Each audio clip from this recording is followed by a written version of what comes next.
Hey everyone, this is Patrick Carter from Coach Carter Fishing. Hey, just finished up my second year competing in the BFLs as a co-angler. And as I travel around, I talk to a lot of different people. I belong to several social media groups. The question that seems to come up a lot is how to get started in co-angling and what are the things that you need to know if you decide to compete. So what I've done is I've taken a lot of information that I've gathered. There's a lot of good information out there. The guys have posted out before me. If you're out in the YouTube area, Bradley Hallman's got a lot of good information. There's a group, Beyond the Banks, Mr. Bass, several others have posted good information for co-anglers.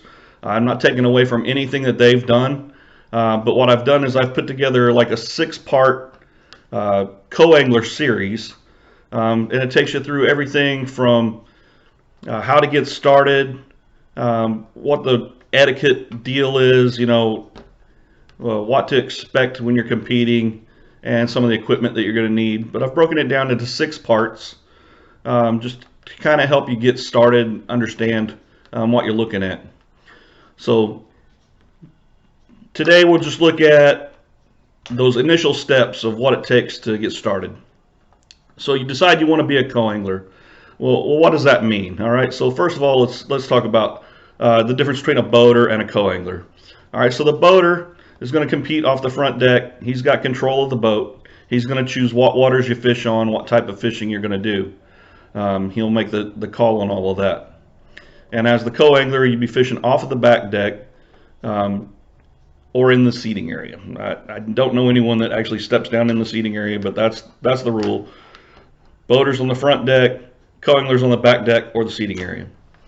What are the advantages and disadvantages of both? So like I said, the boater ultimately has the call on what waters are going to be fished. He's got complete control of the boat and where you're going to go, what you're going to do. The advantage, obviously, he's got first attack on all the water. He's going to have his approach, whatever he decides he's going to do, whether you're going to go deep on a brush pile, you're going to be anchored up in a cove, fishing docks, fishing timber. It's his call. That's the boater's call. Now, a disadvantage of being the boater, obviously, number one is the expense. All right, so you've also got to understand that a boater has several days of preparation that goes into every tournament. So if you're in a job situation, and this is actually why I do not compete as a boater, if your job situation doesn't allow you to be away for several days for every tournament, then you're cheating yourself and you're cheating your co-angler by not being able to prepare on that water to go out and find the fish to break down a lake the way that you need to for competition. So a lot of that comes into play, and that's why people will choose to compete on one side or the other, right? So my job, it gives me a lot of flexibility to compete in weekend tournaments, to spend, a day, 2, 3 away from the job to compete. But it does not allow me to take weeks off at a time to go and travel around and spend the kind of time breaking down a lake and getting 2 or 3 days of practice and really finding the fish so that you're prepared for a tournament. So the advantage of being a co-angler, obviously less expense. The disadvantage, you're not going to have a lot of say in where you fish and how you fish. You're going to have to be ready to adjust to what your boater's doing at any given time, right? So you can see a little bit of what goes into decision making as far as what side of the aisle you're going to compete on. Obviously, all the boaters compete against other boaters. All the co-anglers compete against other co-anglers. So really there's like 2 tournaments going on at the same time, if that makes sense. So how do you get started? The first thing you're going to have to do is decide where you want to compete and what organization you're going to compete with. All right, so MLF, who's controlling BFLs, Toyota Series, the Tackle Warehouse Series, you're going to need to join their organization if you want to compete in their tournaments. An annual membership for MLF is $85 a year for premium. There's a magazine, obviously, like sticker, rule book, all these things that they provide you. But that gives you the opportunity to compete in any of the tournaments that they put on. Bass, I think an annual membership nowadays is only about $15 a year. So if you want to compete in Bass Opens, you're going to need a Bass membership. When you talk about cost per tournament, there's a huge difference. All right, so in the BFLs, we have several one-day tournaments that are $100 for a co-angler, and then a super tournament in each division at the end of the year, which is $150 to enter. On Bass, and if you're competing in a Bass Open, I think entry fees now are like $425. And then if you step into the Toyota Series under MLF, those are $550 per tournament. Now, obviously, payout it's based on the entry fees. So you're gonna, if you cash a check, you're gonna cash a bigger check in Bass or Toyota Series than you will in the BFLs. But if you're just getting started, the BFL is a great place to start, because typically you can find something that's very local to you, and you can get in without a large expense, and it's, you know, a little easier to get going. I highly recommend, if you're interested in competing, you find a local BFL that's near you and just jump in. Now, what do you got to do? So like I say, you're going to have to join an organization so that you're eligible to fish. Then you're going to need to register for the tournament. When registering for a tournament, a couple things to keep in mind is you've got deadlines and then what we call linking. And I will explain that so that you understand it a little better. For your deadlines, you've got what you call a priority deadline, which is typically 10 or 11 days prior to the tournament. If you want to get priority entry by linking with someone else, then you need to register by that priority deadline. But you can register to compete all the way up to day prior of the event. But understand, so the key is having that priority. To get priority placement into a tournament, you must link. So as a co-angler, I must join or register and link myself to a boater. Now, you won't compete together, right? You'll do that by random draw. But you give your membership number to a boater gives you his membership number. When you register with the organization, you provide that and say, hey, I'm linking with this individual for this tournament.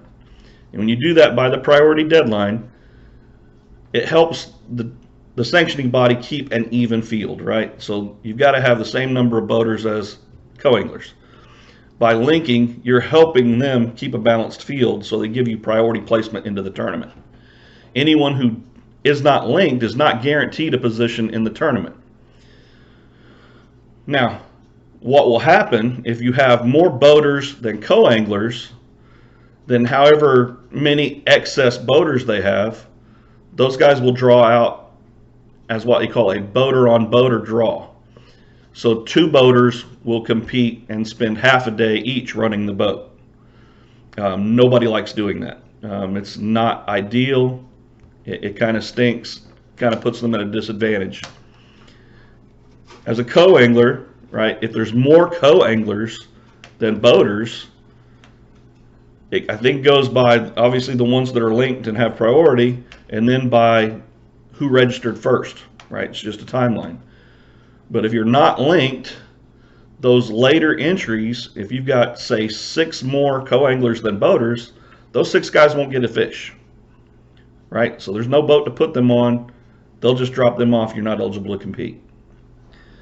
So that's why it's very important for the body to try to keep an even field. That way there's a boater for every co-angler for every boater.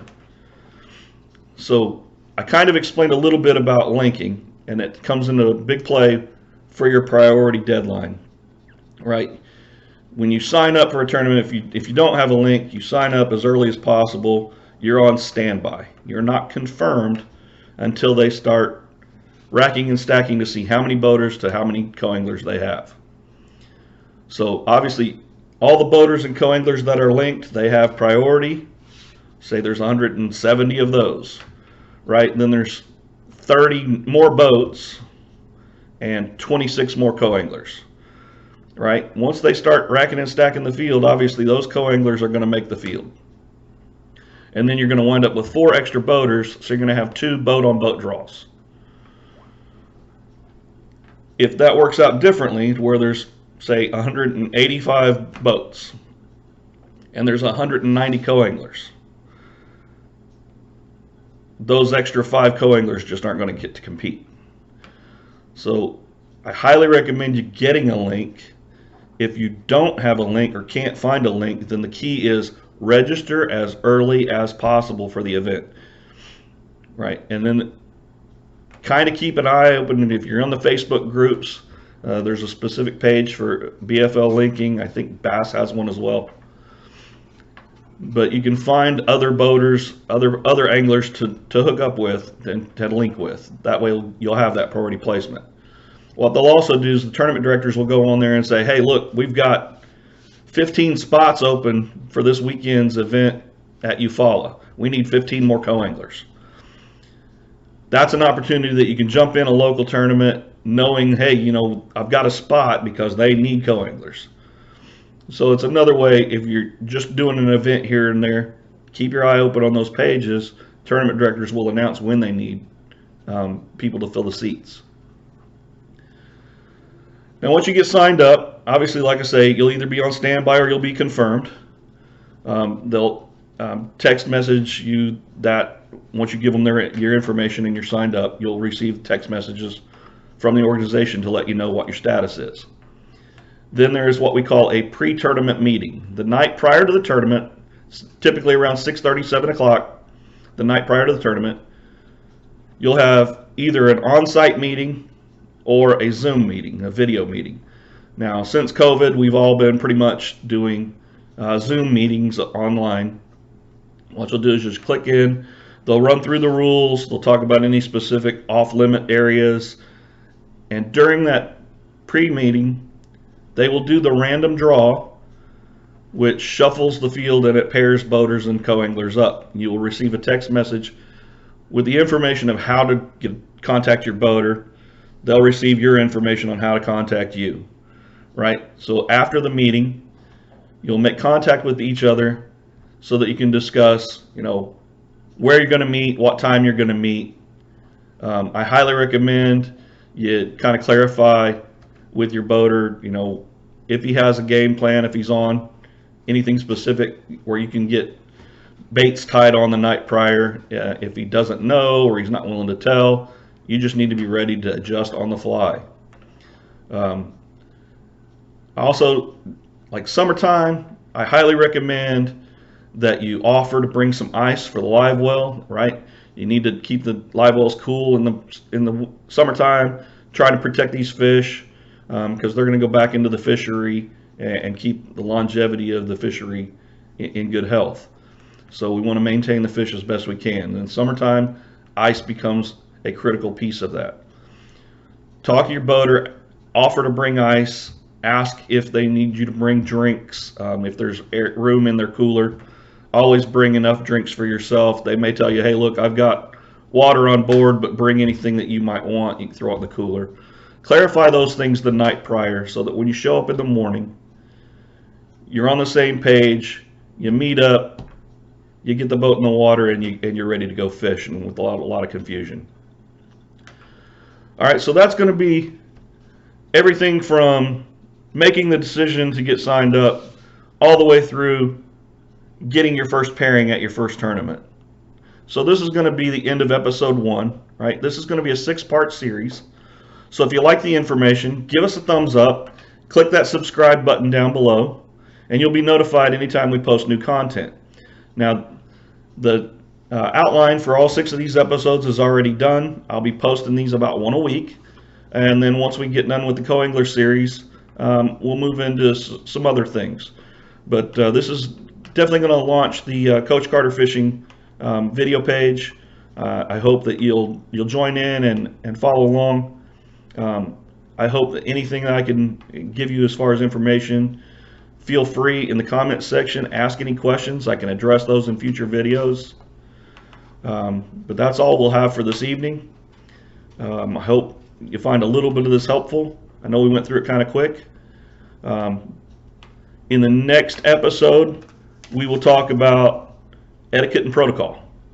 All right, from the moment that you shake that boater's hand in the morning, what you need to be ready for and what to expect in that first day. So hope you'll subscribe and get those notifications, and I hope you find something in this series helpful to you. So with that, good evening. Again, this is Coach Carter signing off.